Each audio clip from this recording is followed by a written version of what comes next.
Welcome back to Checkpoint. I'm Matthew Yapp. And I'm Dylan Bateson. And it's time, everyone, to talk about the most important thing that's going to happen in 2017, Star Wars.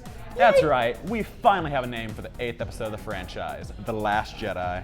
We also have lettering for the logo in red this time instead of yellow, very cryptic. Even though all we know is the title and a different colored logo, nerds really like to speculate about things, so there's already a ton of theories out there. Luke gonna die. The biggest question people are asking is, how many people are being referred to in The Last Jedi? Seeing as how Jedi is both plural and singular, it's up in the air just who we're talking about. Is The Last Jedi Luke? Is it Rey? Is it both of them? Who knows? Maybe Jar Jar Binks is gonna make a return and harness the Force. No. I'm gonna stop you right there. No, he died on Alderaan. That's canon. I made it canon. We won't know for sure until it comes out December 15th. Square has made an announcement that's bound to make everyone happy, because everyone has been asking for it. That's right, they're teaming up with Marvel to make an Avengers game. It's not Kingdom Hearts 3, I'm disappointed. I am too. We'll get it someday. The announcement was made on Twitter with a short trailer titled The Avengers Project, with the tagline, Reassemble. This game is to be developed by Eidos Montreal, who's responsible for the Deus Ex games, and Crystal Dynamics, who has made the past 2 Tomb Raiders. Nice. I know, right? This is a pretty good lineup. Yeah. While the details about this game are scarce, these 2 studios have a release date in 2018 and have promised this game for longtime fans as well as gamers of all kinds, as well as introducing a universe that gamers can play for years. More details are most definitely going to be released, but until then, that's all we know. Seeing as we like to bring you movie news here at Byte, we would be crazy to not mention the Oscars. Next month, all of Hollywood's biggest stars will be hitting the red carpet for a night of patting themselves on the back. And we now officially have the nominations. La La Land is up for an insane 14 awards, which tie with Titanic and All About Eve for most nominations ever. Oh, La La Land's so amazing. The music, the Ryan, the Emma. Brilliant. It was just alright if you ask me. Shut up. What do I know? Also scoring big was Fences, Moonlight, and Arrival. Excellent. Unfortunately, one nomination that Arrival did not receive was Best Actress, which is an absolute robbery because Amy Adams killed it. She did. I mean, they gave a nom to Suicide Squad. Suicide Squad. But not her. Come on.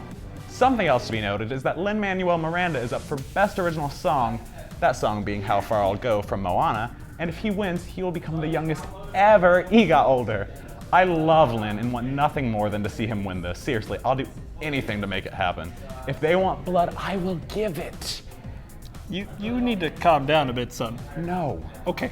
Either way, be sure to check out the full nomination list and tune in for the Oscars February 26th. Over the years, video games have been bashed for being too violent, too provocative, or anything else parents don't want their kids playing. However, a new UN study shows that games should be praised for what they are. The study was commissioned by the United Nations Educational Scientific Culture Organization. That is a name. It very much is. It was authored by Paul Davarsi, a college professor at Royal St. George College in Toronto. The report talks about how video games work to promote peace and conflict resolution. He gives a few examples about how taking a specific perspective in a video game immerses you in the event and thus carries more weight than any other kind of medium. With this kind of immersion, you can feel sympathy for the people who aren't really the best of people. Davarsi continues by saying that video games also allow people to make complex ethical choices that everyday people wouldn't have to make in their lives, and also leave a huge impact on the story. The report ends with how video games thrive off the politics of the time they're in and of the game's writers. Davarsi says, quote, "There's implicit politics in every game. You can look at GTA 5 as a space for neoliberal values where the government has disappeared completely and the wild west of the free market has taken over," end quote. Of course, not every game was made with these elements in mind, and since people seem to forget that video games are more than just mindless shooters, Davarsi decides to give them something to think about with this, quote, "The goal is to move people towards looking at events from an informed perspective, as opposed to superficial understanding of the world," end quote.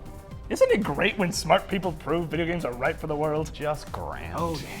That's all we have for this week. For all your geek media and entertainment, be sure to subscribe to Byte BSU and stay up to date with us on Checkpoint. Good day to you all. They gave a nom to Suicide Squad, but not her. Suicide Squad. Not Deadpool? No.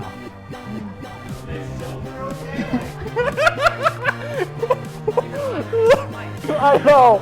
No, I yeah. hoped it didn't pick it up. Shit out of me.